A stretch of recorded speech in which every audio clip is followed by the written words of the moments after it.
And just like that, it's October. Wednesday, October 1st. Welcome back to Damon Bruce Plus, brought to you by Ike Sandwiches. It's great to have you here. It's great to be in October. We are a day away from the 49ers and Rams getting week 5 going on Thursday Night Football, and the 49ers are going to be rolling into SoFi deep in their own depth chart, and I think deep in terms of fans who are going to the game. A lot of 49er fans. I got a hair in my eye. Sorry, everybody. A lot of 49er fans. I think like 68% of the tickets have been sold. I don't even know. All I can tell you is that the Niner fans travel better than any other fan base in sports right now. So I do expect them to take over SoFi, but what fans will see and who the 49ers are going to be when those fans take over SoFi, well, that's to be determined by, what is happening with his team medically right now.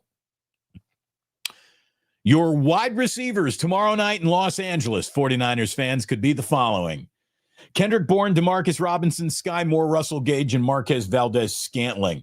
That's if Jennings and Pearsall aren't able to go. Oh, by the way, I've been told the Rams are sticking with Puka Nacua and Devontae Adams. So already it sounds like they've got that advantage over the 49ers. All the drops that we saw last week were not good. I'm not sure Yatir Gross-Matos has had a single healthy week since signing with the 49ers, and he has been limited in practice once again. So he is a question to go tomorrow night, and he has been a huge part of, the hard to find at times success of this 49ers defensive line. Mac Jones, I guess he's got a good chance to be under center. Brock Purdy did not practice yesterday. We'll see if he practices today. Today's session is not open to the media down in Santa Clara, being the day before a game. So, we'll all be, I guess, waiting for that game time decision as to whether Brock goes with his re-aggravated turf toe. So, the 49ers just don't have the most amount of momentum going down to SoFi with them. There's no doubt about that. I think Vegas has got the Rams 6.5, 7-point favorites everywhere you look right now. The Niners are going into this game being picked by everybody to lose it, to be the underdog. But football's funny. We'll see what happens. I'll tell you right now, you just have to have all eyes on Puka Nacua. Puka Nacua and Matthew Stafford might be able to win this game all by themselves. Puka Nacua is going to be hunting. He's going to be hunting Siegel for sure.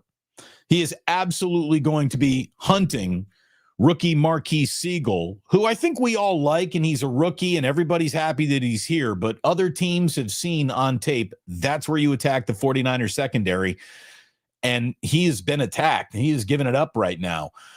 Puka Nacua, in case you did not know, is currently on pace for 178 receptions. This guy is catching everything Stafford is throwing his way so far this season. Look for him to be heavily involved, and look for him to be hunting Siegel whenever he can find that matchup. The 49ers' entire secondary, as it stands right now, is standing on the wrong side of history. On the wrong side of history. The 49ers secondary is currently on an 11-game streak without an interception.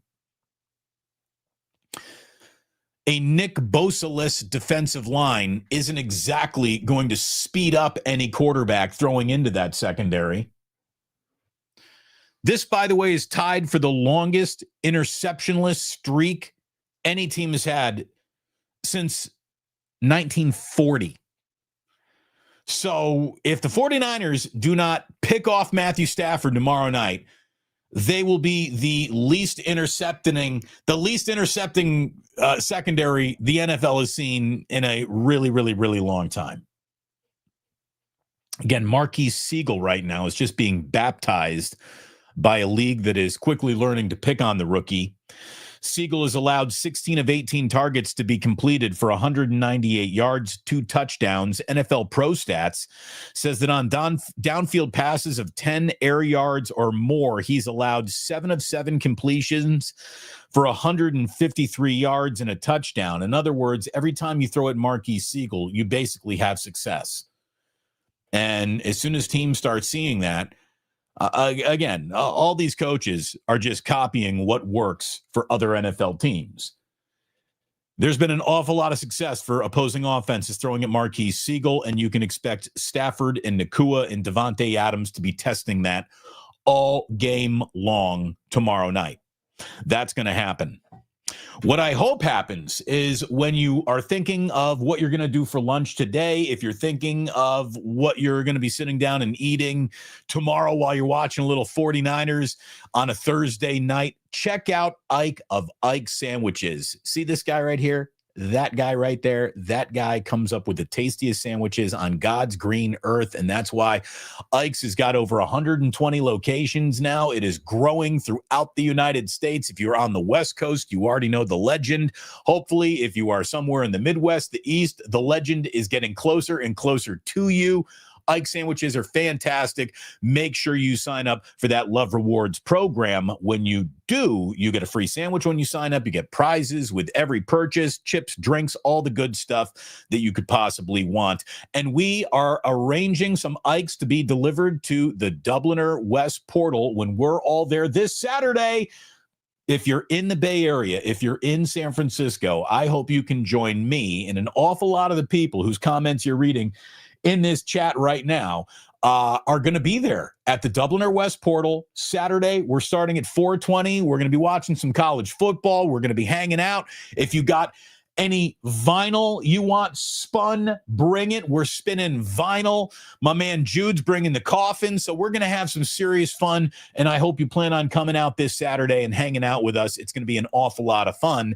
And one of the things that I'm going to be doing tonight, just poking around, getting ready for, by the way, tomorrow's show is going to be a little bit more of a pregame show, and then we're going to be live for our watch party, a live stream watch party to coincide with the 49ers Rams game. We're going to have to get our parlays together, baby, because Sleeper has got the best parlay action out there you're going to find, and I want you to check out Sleeper. More specifically, I want you to click on the link that's in the description of this video that you're watching right now and use promo code Damon when you sign up. You get $100 up to your first deposit, up to $100 matched by our good friends at Sleeper. Again, check out that user interface. There is a reason why it is America's fastest growing fantasy site. The news, the stats, the real-time updates everywhere. It is fantastic. Check it out. And as always, be responsible when you're over in the world of gambling. Little friendly advice from your Uncle Damon. But thanks to Sleeper, thanks to Ike's, thanks to our friends at the Dubliner. We cannot wait to see them this Saturday. We hopefully will get to see you as well. We got a lot of comments coming on in. Tyler Black just says, I like the candy apple suckers too. Yeah, you get a free lollipop when you pick up an Ike's. So yeah, those are good caramel apple, green apple lollipops that he has. Delicious. So we hope you plan on coming on out. See an awful lot of names here that we recognize. Hello to everyone this morning. Welcome. And please, if you are new here, think about hitting like and subscribe. Think about becoming a member of our channel. That is really, really a wonderful way to support things that we're doing around here. And I cannot thank you enough when you become a member of our channel. Danny Golding popping back in as a member for football season. Danny, thank you and welcome back. We certainly appreciate you. He just said, hey, man, I had to renew my membership since I got a new debit card. Oh, there it is. He's not popping in and out during football season. He had a new debit card, so he's re-signed up. Danny, thank you very, very much. Really, really appreciate it. Appreciate all you guys and gals being here. And look, I appreciate good football, and the Rams are playing it. The Rams are playing good football. A very good Rams defense, honestly, has to love the prospects of what's coming their way. Now, look, it's a division rival that knows you well, and Sean McVay has lost an awful lot of football games in the regular season to Kyle Shanahan. There's no denying that. Kyle Shanahan, even though McVay got that one NFC title game, which absolutely tips the scales, back to even. You win an NFC title game, your regular season ownage means less. But there's an awful lot. The only thing, honestly, In a banged up year where you're not happy with your offensive line, you're not happy with your wide receivers, you're worried about injuries everywhere, you might have your backup quarterback going, and even though you're 3-1, you don't exactly feel great about your prospects of winning down in LA. You're right to feel that way. You are not off base by being worried about this one. This is one I think you deserve to be a little bit worried about. The prospects of the Niners finding a win aren't great. Could happen.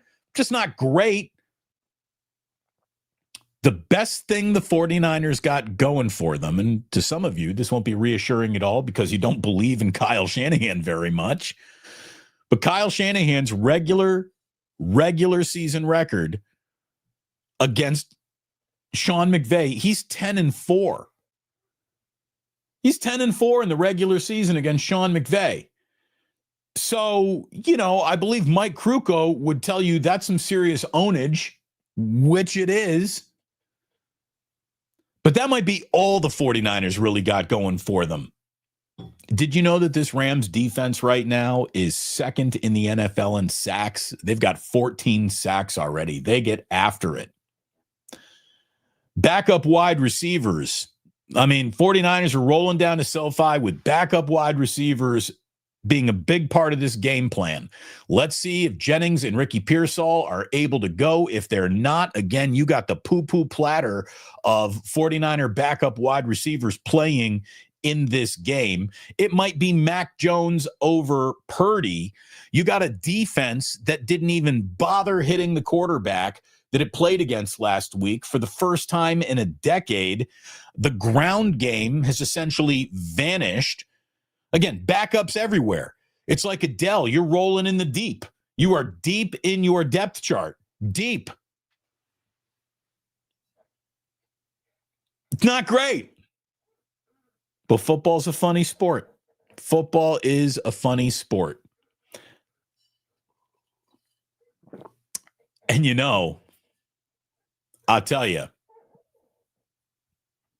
Joji says must win tomorrow because it's a conference game. It's a division game, Joji. That's what makes it really big. It's a division game. And I think the division is going to come down to Rams and Niners. So, yeah, the price of admission whenever you're playing the LA Rams is double what it is just about anybody else. This is a big, big, big game. There are two huge games, and they're both the Rams games this year for the 49ers. And look, I think the Rams know that they're sitting on a winnable game. I think they know it. I think their confidence is high. Rams' confidence is high right now. Why wouldn't it be? They're playing really good football. They got a defense that matters. And I tell you, that defense, which Jared Verse is emerging as the leader of, this really good, talented pass rusher, he's smart too. It's one thing to be good. It's another thing to be smart. And oh boy, look at this. Because we all just watched Trent Williams play a very pedestrian game. Trent Williams did not play well against Jacksonville. Trent Williams, hopefully, will just have a one bad game in a vacuum and get back to reminding us who he is. Jared Verse was asked about going up against Trent Williams and if he plans on talking any shit this week. Apparently, Jared Verse is a big shit talker. Well, look at this. The young man is smart. Adam Grossbard on Twitter says, Jared Verse on if he'll talk trash to Trent Williams. The quote is, I don't lie down for nobody, or I don't lie down for anybody. I don't change up who I am for anybody. But I'm also not dumb. I'd rather let a sleeping giant sleep. I'm not going to wake up nobody that's minding their business. Let me tell you, my Jared Verse stock just went up. I'll buy all the Jared Verse stock you're willing to sell me today. That is smart. Not only is he good, he's smart. You know what you don't do? You don't tug on Superman's cape. That's a smart young Jared Verse who's going to let his, cocksure attitude just remain a little quiet. Because even though Trent Williams is having a couple bad games here, that is still Trent effing Williams. And you just don't want to give him reason to lock into shutting you down so he sleeps well that night. So by the way, I just love that from Jared Verse. Yeah, I'm not dumb. I'm not gonna bother anybody who's minding their own business. That's smart, Jared Verse. Very smart. So not only are the Rams good, not only are they talented, not only are they a lot healthier than the 49ers, not only do they have a defense that's clicking and an offense that's clicking, they got a smart young football team who isn't going to say stupid bulletin board shit, which 49ers coaches couldn't even avoid last week. Like Robert Saleh volunteered some bulletin board material, that the Rams and Liam Cohn, I think, used. Motivated them a little. Oh, another thing that the 49ers aren't bringing with them down to SoFi, good special teams. We'll see if that got corrected at all this week. I saw Robert Saleh. He was asked about Nick Martin. Hey, is Nick Martin going to be activated for this game? And he says that Nick Martin needs to do more to dominate on special teams for that to happen. As if dominating on special teams were the price of admission for anybody else on this football team. What a cop-out answer that is. Sorry, I'm burping a little bit. I haven't switched to coffee. It's the same filtered soul from Phil's that it always is, but it's making me a little burpy this morning. I got the coffee burps. Pardon me. Sip of the day. A little burp of the day.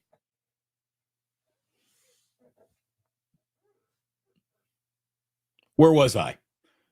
Oh, yeah, the Niners are in a little bit of trouble tomorrow night, but we'll see if a football game doesn't break out and everybody's guessing what might happen. Again, is Ricky Pearsall playing? Is Juwan Jennings playing?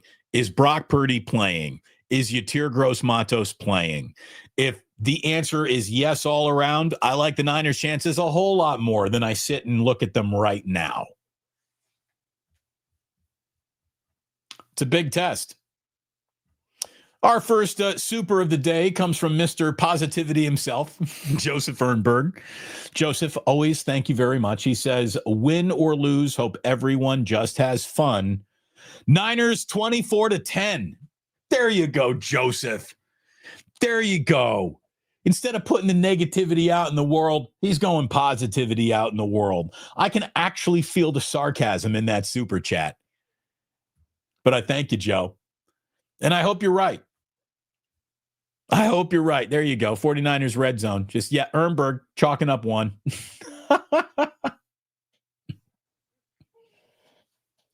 Did we just pop at the same time? Chef A? Did we have a simultaneous sip of the day? That's sexy. That means the coffee was good if you're having a simultaneous sip of the day. AM PM coming in here saying, as long as our special teams and D play well, 28-24. I'd love to hear that. I mean, your D better play well against Stafford and Puka Nacua. Your special teams, look, Eddie Pinheiro kicking field goals does not mean special teams have gotten the prescription that they need to improve. It's kickoff coverage. It's punt return coverage. That is what kills this team on special teams. Almost more than Jake Moody ever did. So they need to figure that shit out. And, we have been saying that for 7-8 consecutive seasons now. I don't think we were all over Kyle and special teams in year one. So I'll give him that. But for the last 8-7 seasons, we've been saying it's clear this is not a priority.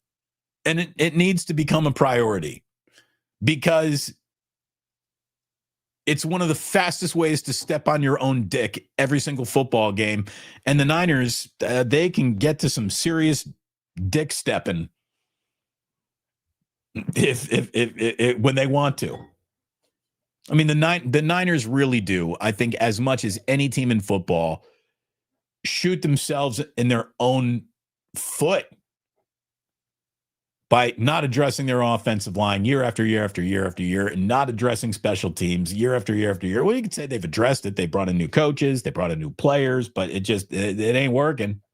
It just ain't working. Tyler again says, make special teams players drive their own cars down. How about this? If the Rams' average starting field position is like the 38-yard line, you guys have to drive yourselves back from LA. You don't come back on the team charter.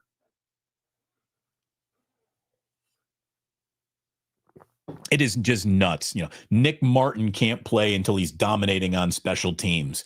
Well, explain to me how anybody on special teams is playing, because nobody out there is dominating their job.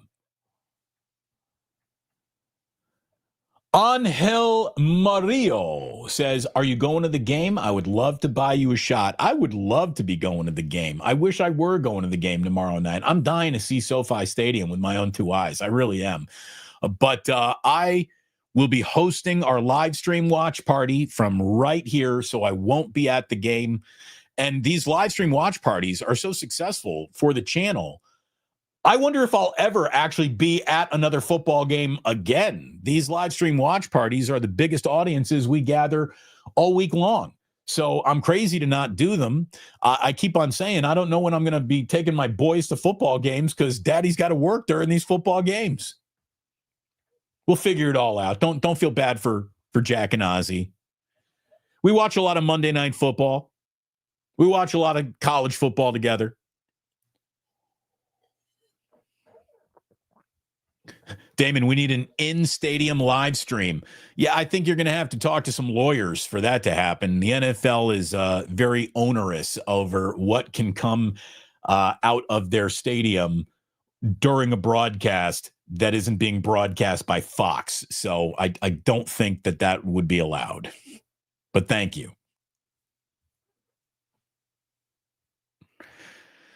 And yeah, watch parties are fun for us because we're all friends here. And it's always more fun to get together with friends. I mean, isn't that why you go to a game? So you have people who you share rooting interests all around you? Well, that's what our chat room is during these watch parties. And speaking of getting together in person and being all together in person, let me just tell you one more time, we've got ourselves a wonderful meetup happening at the Dubliner West Portal. There it is. Dubliner West Portal. Be there on Saturday at 4:20. We're going to be hanging out for hours with Kenny and company at the Dubliner West Portal. If you can make it into San Francisco, please come on through. Say hello. Just come and hang out for a little bit. You don't need to bring me a thing. You don't need to do anything. I'll give you a sandwich. I'm going to be so happy to see you. Come on in. Meet the family. We're having the boys with the grandparents. It's just going to be me and Jillian hanging out. And hopefully a whole bunch of you. Thomas Selman says, can we get this dub? 3-0 in the division would be huge. Thomas, this game is massive. It really is. I'm going to tell you right now, if the 49ers win this game, under the circumstances that they will become 4-1 under, I want to see Kyle Shanahan's name on Coach of the Year betting odds next week. He is not on the top. He's not on the top of that Coach of the Year conversation.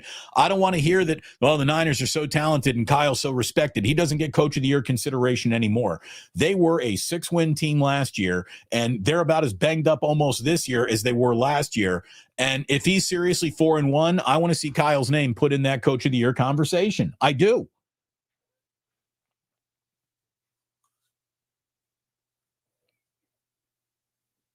The Rams have to love what's coming their way. The 49ers got to be a little anxious about what that roster tomorrow is going to look like at kickoff. We'll see who is cleared to go. But tomorrow afternoon, watching your Niner beat reporters all try to be first with who is and isn't playing, that's where I'm telling you, I want to know who's playing quarterback before I start making any bets. I want to know who's out there playing wide receiver before I start making any bets, okay?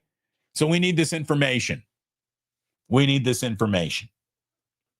Brock says he's hopeful to go, but he's not practicing, so hope is going to be required for that. We'll see if he goes today.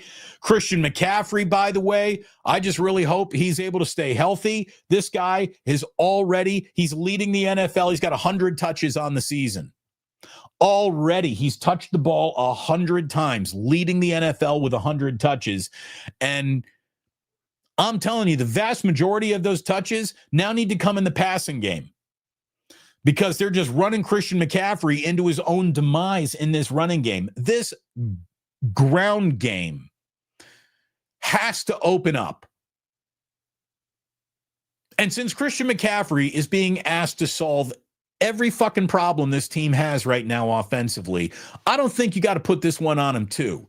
Obviously, you look at a young offensive line and say, guys, all around, you need to do better. You interior, you young guards, you rooks, you sophomore, Dominic Pooney, you got to get better. Jake Brendel, brother, you got to get better. Hey, Trent Williams, Jared Verse ain't talking shit this week, but your coaches should tell you, you got to get better. McKivitz has got to get better. This whole offensive line will get better opening up holes in the run game when George Kittle comes back. I'm going to tell you right now, George Kittle is a Hall of Fame tight end, and he is the first Hall of Fame tight end who is incredible as a target and a pass catcher, and he is going to be second to Jerry Rice in terms of all-time catches on this team when his career is over. George Kittle's probably more important opening up the running game than he is the passing game, and Kittle not being there goes a long way to retard this running game right now. Versus Jacksonville, Christian McCaffrey had 49 yards on 2.9 yards per carry. The team is averaging just over 3 yards per carry. That is the opposite of how Kyle Shanahan wants to play football. Through 4 weeks, it's about 3 yards per carry, and that needs to change. Again, this is Kittle's absence being felt in ways you weren't expecting to feel it. You know what else is also happening here that is kicking this run game in the ass right now? It's the blocking everywhere, not just from the offensive line and the tight end who you need back, but these wide receivers.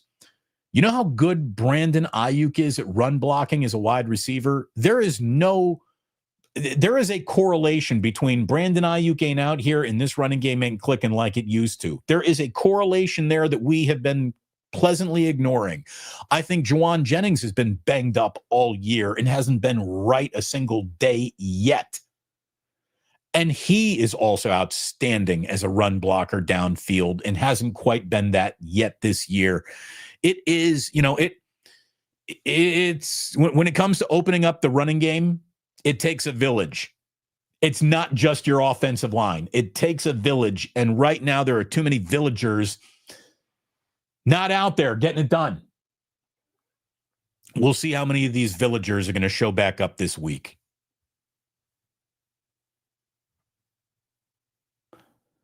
D-Rob going to have a huge game if Mac plays. I hope. Demarcus Robinson was back last week, and he is losing reps to Kendrick Bourne and Marquez Valdez-Scantling and was only targeted twice and didn't catch a ball into the fourth quarter.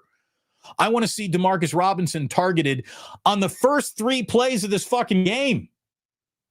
Get him involved early. You have to. Again, the explosive plays have yet to be found in this running game.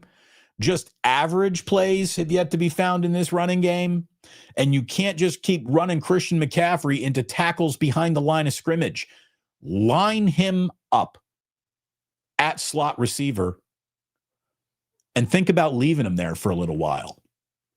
You turn to Brian Robinson. You eventually turn to the rookie from Oregon who is too hurt to even be considered. Hey, is Isaac Guerrero on this team? Yes or no? If the answer is yes, play him. Use him at running back so Christian McCaffrey can go and do what he excels at right now, and that is catching the football.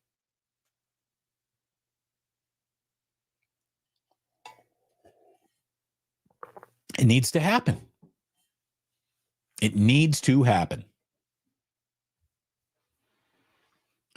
Again, what I need to have happen so I know where to place some bets and some of my action for sleeper this week is I need to know who is playing tomorrow night is I'm building out my sleeper parlay. When you go to build out your sleeper parlay, make sure you click on the link in the description of this live stream. Use promo code Damon when you sign up. Get a $100 deposit match up to your first $100 deposit on Sleeper. It is America's fastest growing fantasy site. You got in-game betting. You got parlays everywhere. You pick a player more or less. You build your own parlay ticket and you adjust your own odds based on the odds you are claiming. It's really, really something else. You can 1000x your money.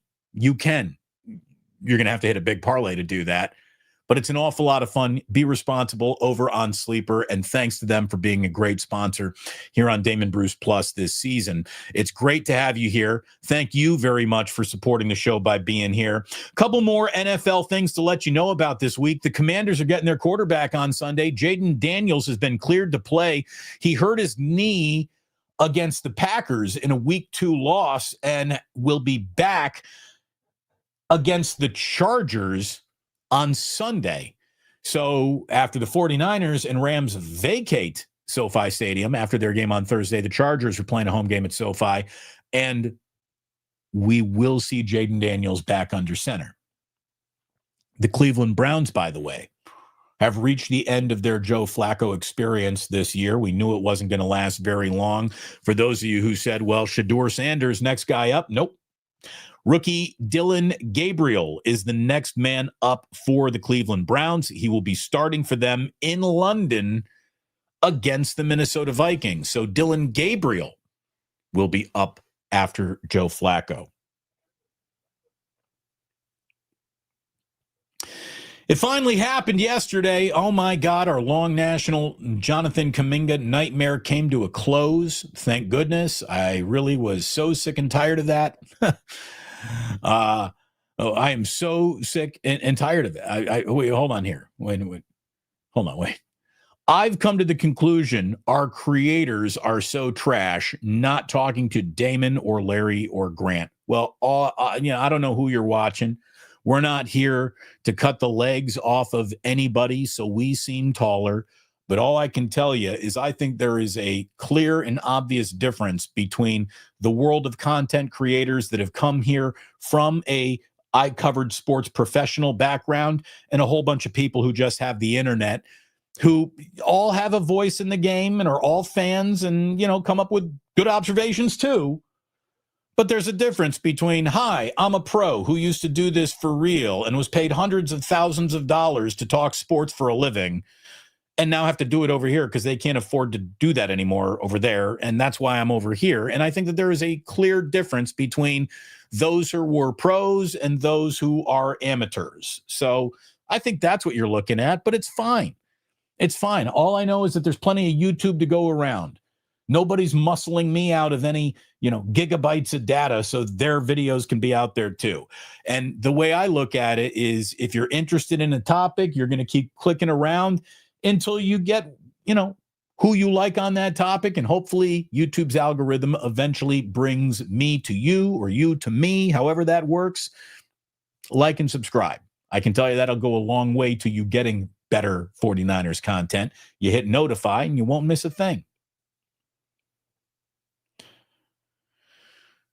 Jonathan frickin' Kuminga. The situation is over for now. All I can tell you is that it's a 2-year, $48.5 million deal to return. The deal includes a team option that is designed to be ripped up and renegotiated next summer. Historically, that's called a player option, not the team option. So it feels like there's an awful lot of trust us, bro, going on here. The new contract came months after a contract dispute. They could have arrived at this number in this situation a month ago, but they didn't because everyone dug into their angry positions. Kaminga And reporters are saying that he took this deal over a richer 3-year deal to maintain the ability to be traded in January, which is something the Warriors are likely to explore. They were exploring Jonathan Kuminga trades all offseason, but didn't find anything that they liked. And here's now what needs to happen.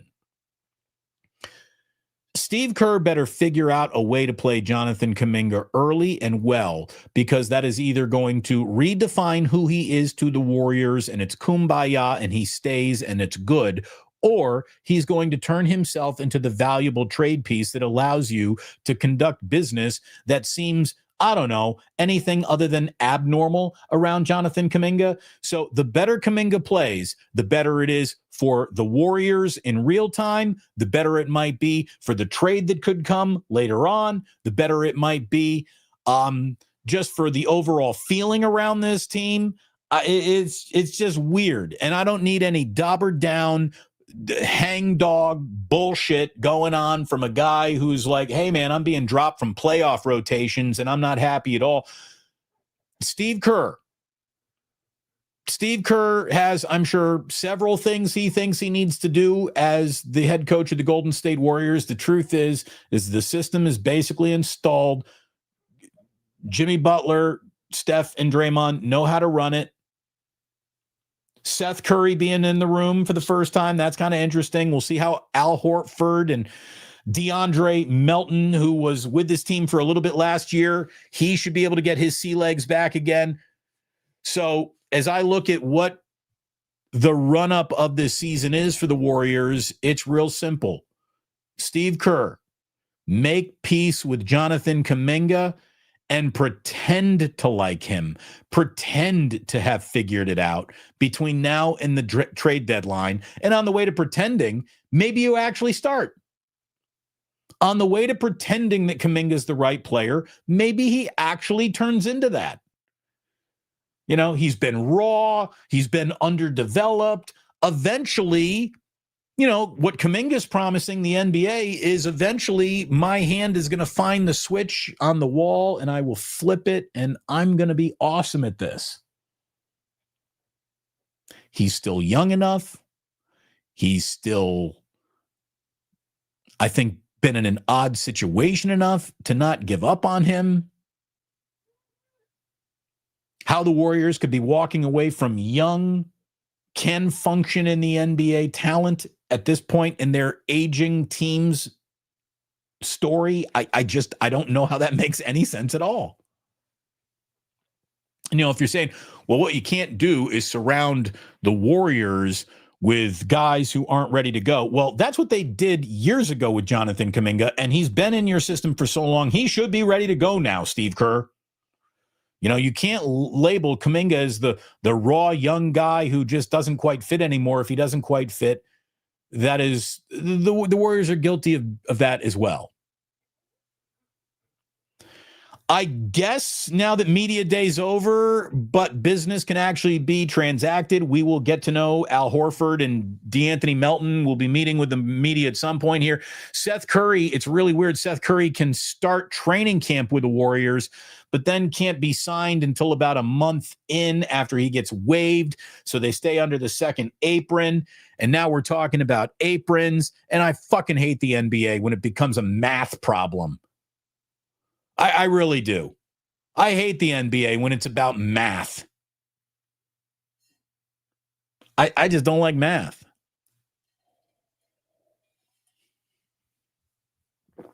Jay Boogie, please. No. We're not bringing back Wiseman. Thank you. Mark's Main says, had to tap out of a lot of 49ers content this week. Too much sky is falling too soon for too many people. 49ers fretful. P.S. Cincy ripe for a trade? Hey, we'll keep on losing, Cincinnati. Yeah, I hope Cincinnati's ripe for a trade. Now, that's a big ticket item that you'd be looking at. But if I were the 49ers, I would consider it. Again, if they are interested in pursuing a trade that big, they really believe that they can win the Super Bowl this year. And if they're not, well, maybe they aren't.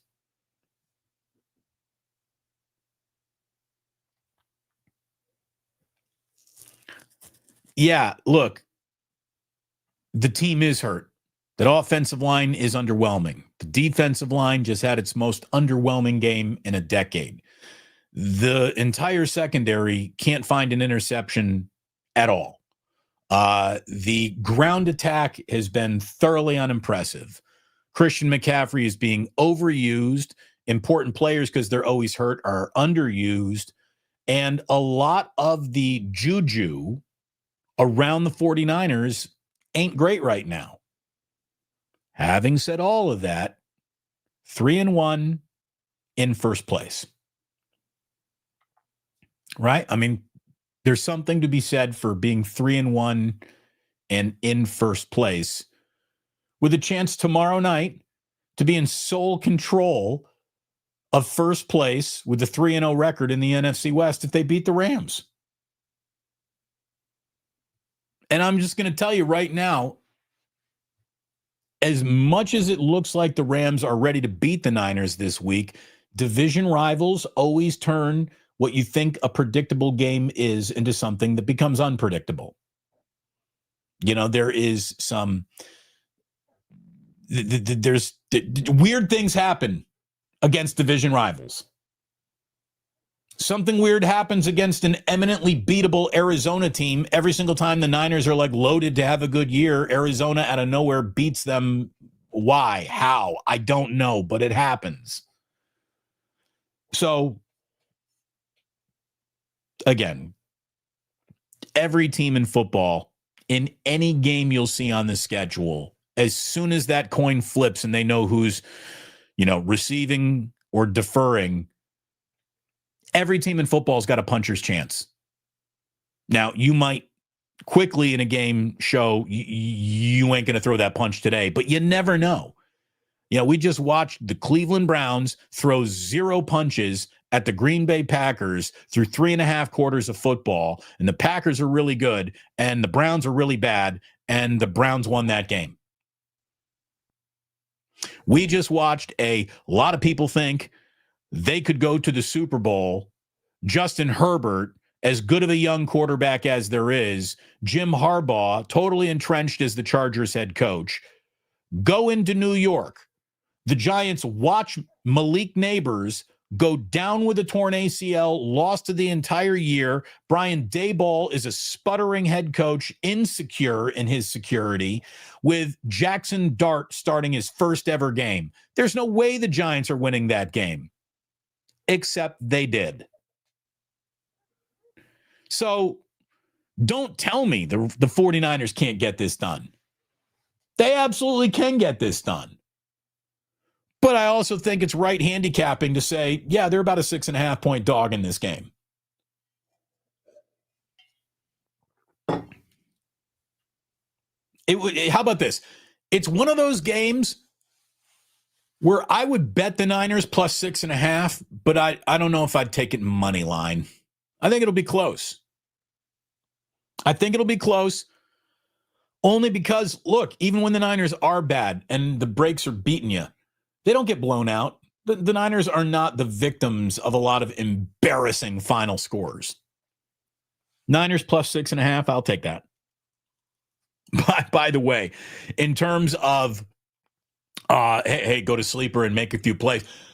Does anybody bet the NHL? I would never bet the NHL. And if you are betting the NHL, you probably don't want to bet on the Sharks this year. I just saw this because, look, basketball season's coming, which means hockey season is not far away either. The Sharks' chances of being a playoff team right now, yes, is going off at plus 1,200, and no is minus 2,500. In other words, you would have to bet $2,500 for a chance to win $100 on, no, I don't think the Sharks are going to. The Sharks have a 96.2% chance of not reaching the playoffs this year. Go Sharks!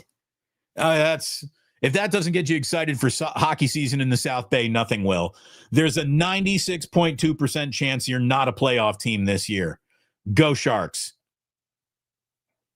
It's a rebuild, everybody. It's a rebuild. I got to get Brody Brazil on for 10 minutes of Sharks talk. And that'll probably be 10 minutes too many. We should probably keep it to like 8.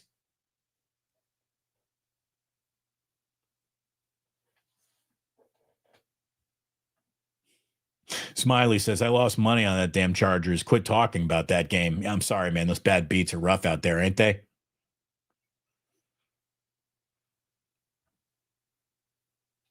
Smash that like button. Hit subscribe. Thank you, Erwin. Certainly hope to see you at the Dubliner on Saturday. Corporal Tez says 3-3 is not the first choice of a win-loss record after 6 games, but we'd still be in the mix. There are 12 teams with winning records in the entire league right now. 3-3 would have us in the mix. Again, 3-3 means you've lost 3 in a row. I mean, let's not stack loss on top of loss on top of loss just because everyone's feeling bad right now. Yeah, no, look. 3-2, they're still in the mix. 3-3, they're still in the mix. Again, it's you can't really be worried about your season being, unsalvageable, and you haven't even gone trick-or-treating yet.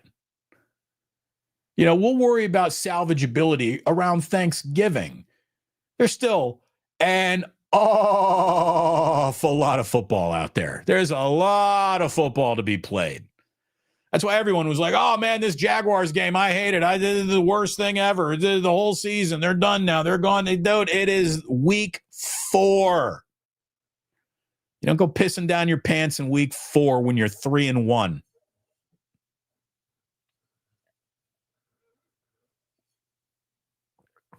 It's a good day if you like baseball. Playoff baseball.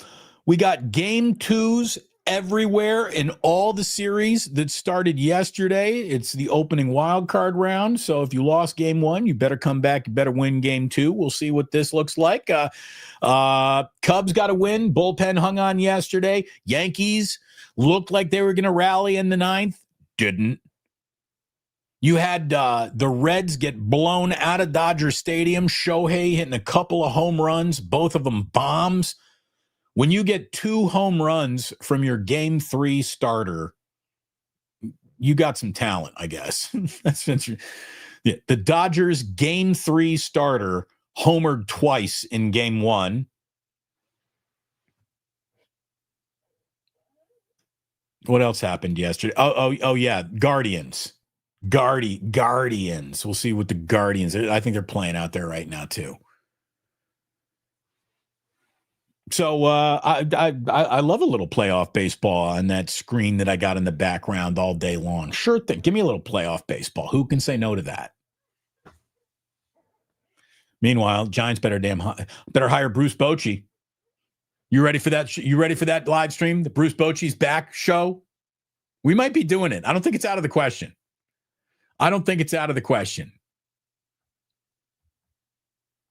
What is never in question is that we always deeply appreciate you being here. We talk sports through most of the show. We always open with football. Then we do the other stuff. And then we wrap up with a little history lesson.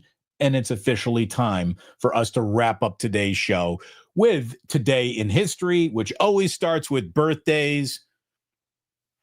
And a teaspoon of sugar will help the birthday shots go down. Happy 90th birthday to Julie Andrews.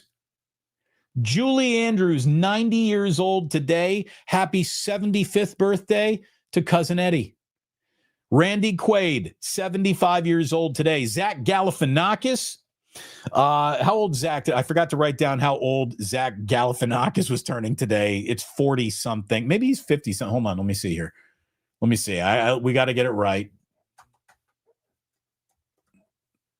Zach Galifianakis today is 56 years old. Happy birthday, Zach Galifianakis. Happy birthday to Brie Larson, who nobody in Hollywood seems to like anymore. She's 36.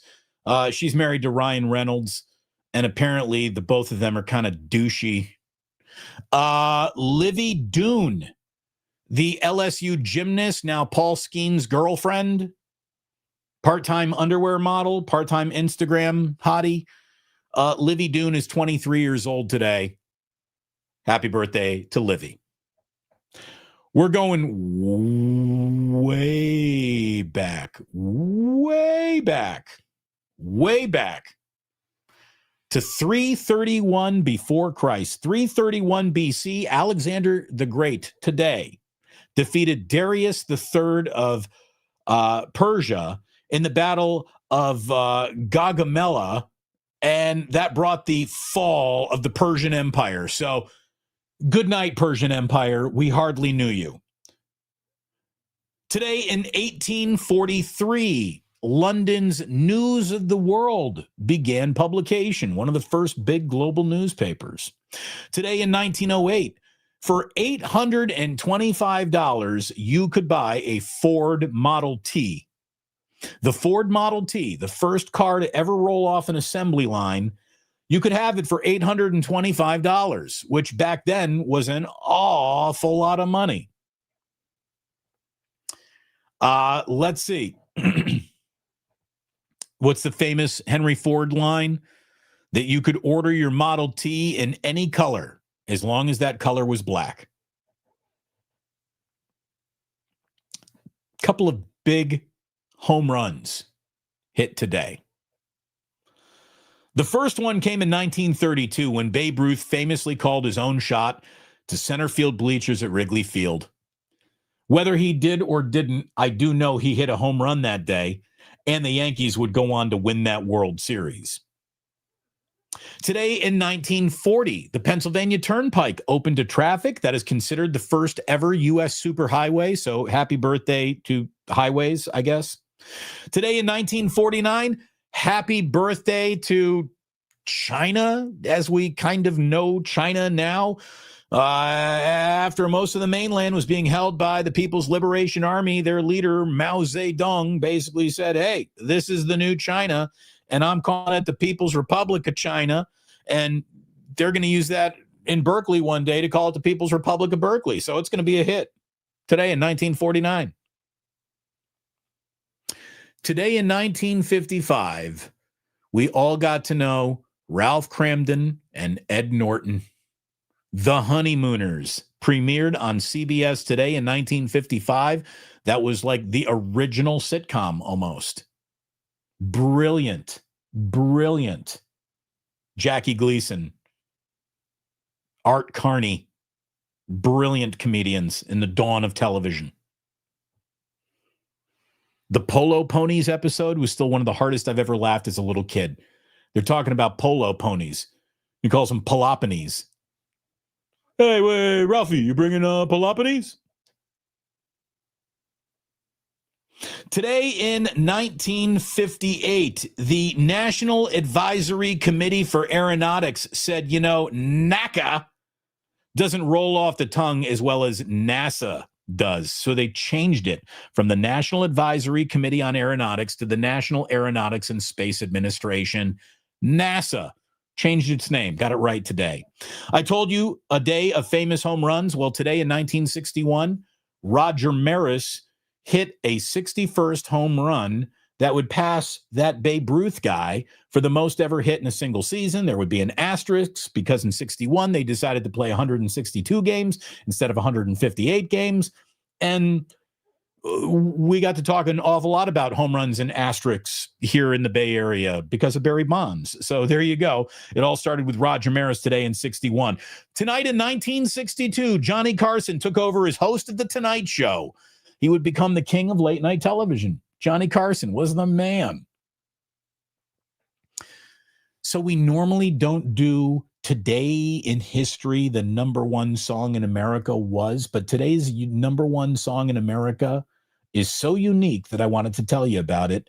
Today, in 1977, the number one song on the Billboard charts was by Mecco, who covered the Star Wars theme and the Cantina Band. The Star Wars theme was covered like by a disco band, turned into a disco theme, and then they used the Cantina. That was the number one song in America. Like they were playing that at the club, which I guess back then was known as the Discotheque in 71 or whenever. Yeah, what was that? That was 1977. Oh, I skipped one. Today in 1971, Walt Disney World opened in Orlando. Okay. All right. I went to Walt Disney World when I was 10 years old. It was like one of the most magical weeks of my entire life. It was incredible. Today in 1992, Cartoon Network began broadcasting their first ever cartoon. I mean, we know what the first ever video was on MTV. Video killed the radio star. The first ever cartoon on Cartoon Network. Well, Droopy Dog apparently was the master of ceremonies. So the first cartoon character on Cartoon Network was Droopy Dog, who then introduced the first ever cartoon, which was Bugs Bunny in Rhapsody Rabbit. So you had a lot of Gershwin, the Rhapsody in Blue, Bugs Bunny being displaced by skyscraper construction, I believe is what Rhapsody and Rabbit is all about.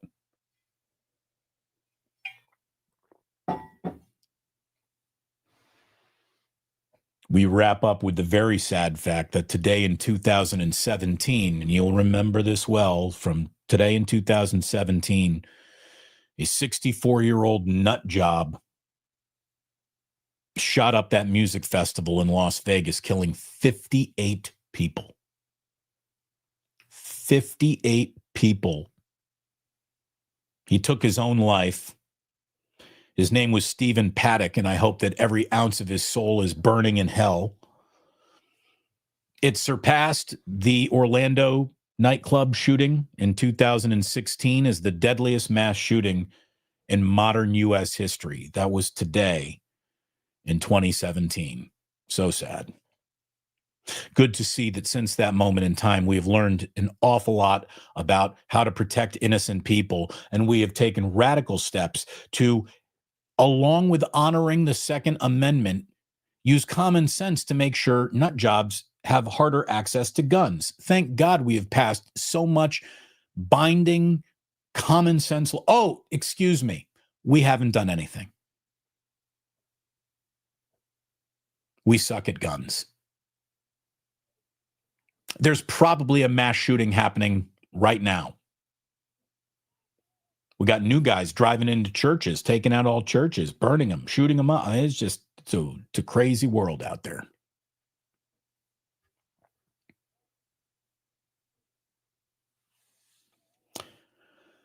Again, National what day is it? Who lobbied for it to be National Homemade Cookie Day? I don't know who did that, but thank you for doing that. There really is very little in the world that is better, that is more comforting, that is more reassuring than a warm homemade cookie. It's always good. When does a warm, fresh out the oven homemade cookie not hit the bullseye? That hits the bullseye always. Today is also National Fire Pup Day. Now, does that mean you fire your puppy? Or does this mean Dalmatians and firehouses? I don't know. But I only bring that up to tell you that I think as parents go, Jillian and I are out of the Paw Patrol woods. When you have young boys, I'm guessing this applies to girls too, because Paw Patrol is just omnipresent in young children's developments these days. We were deep in a Paw Patrol phase for well over a year and a half. I think we're out of it.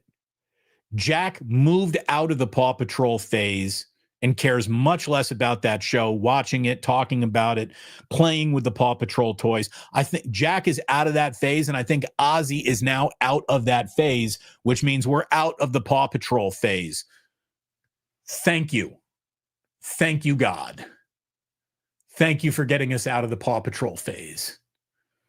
I feel like we're developing. Yeah, just Paw Patrol stickers everywhere in the car.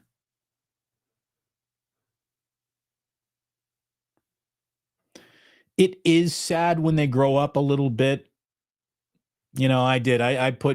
My Jack is 6 years old. I picked him up yesterday. I put him on my lap, and I'm holding him on my lap. And I said, you're not going to want to be here very soon. So I'm going to force you to sit here for a minute, just hugging my boys. At some point in time, my boys are going to say, Dad, quit hugging me. And you want that day to come. You need that day to come. But it'll hurt a little bit when it does. I will not wax poetic about being out of the Paw Patrol phase. I love my kids. I don't love Chase, Marshall, and Paw Patrol. I can't take any more.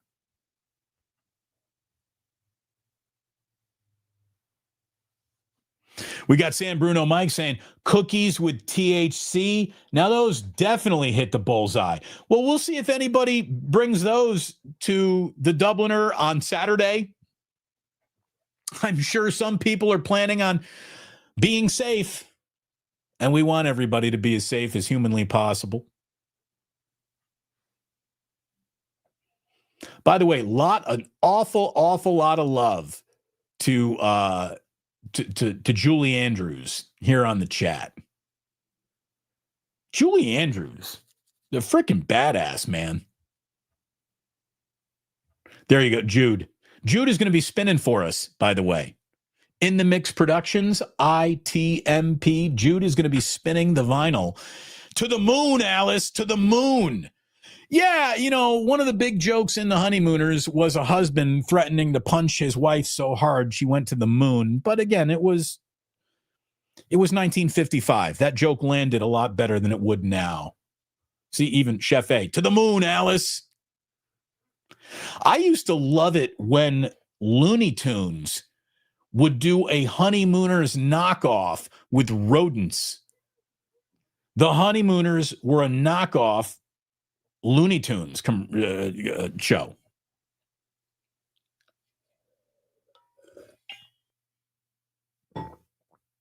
But yes, love for Julie Andrews, little love for Alexander the Great, little love for Roger Maris, little love for some asterisks, and an awful lot of love and an awful lot of thanks for you being here today. We certainly do appreciate you doing that. And we appreciate you taking care of those that appreciate us so much that they are sponsors here on the channel. Our friends at Sleeper. Check out and sign up in the link in the description of the video you're watching right now. Use promo code Damon to get $100 on your first deposit match up to $100. Have fun over at Sleeper, America's fastest growing fantasy site. If you want a faster growing belly, get yourself to Ike's. Now, Ike's, by the way, has big fat boy delicious sandwiches. I'm one of them. I would know. That is a fat boy sandwich. If you actually want to eat healthy at Ike's, he has more healthy options and vegan options than you would ever imagine. So even though I think all vegetarians are just people who have made the wrong life choices walking among us, if you're one of those weirdos, he can accommodate you. And if you're a good old-fashioned fat boy or fat girl who just likes a big fat boy or fat girl sandwich, this is the place for you. Get yourself to Ike's. Feel good about being fat and come on down for a big fat fun Saturday at the Dubliner West Portal. And if you've never tried an Ike's, again, I'm going to get about. I'm already in connection with my Ike's team about getting sandwiches delivered to us around 5:30. We're going to get there around 4:20. Hopefully you can remember that, and hopefully we'll see you at the Dubliner West Portal. But that is it for us here today. I thank you so very much for being a part of today's show. Thank you to all the supers. Thank you to all the sponsors. Thank you to all the viewers. Thank you to all the commentators.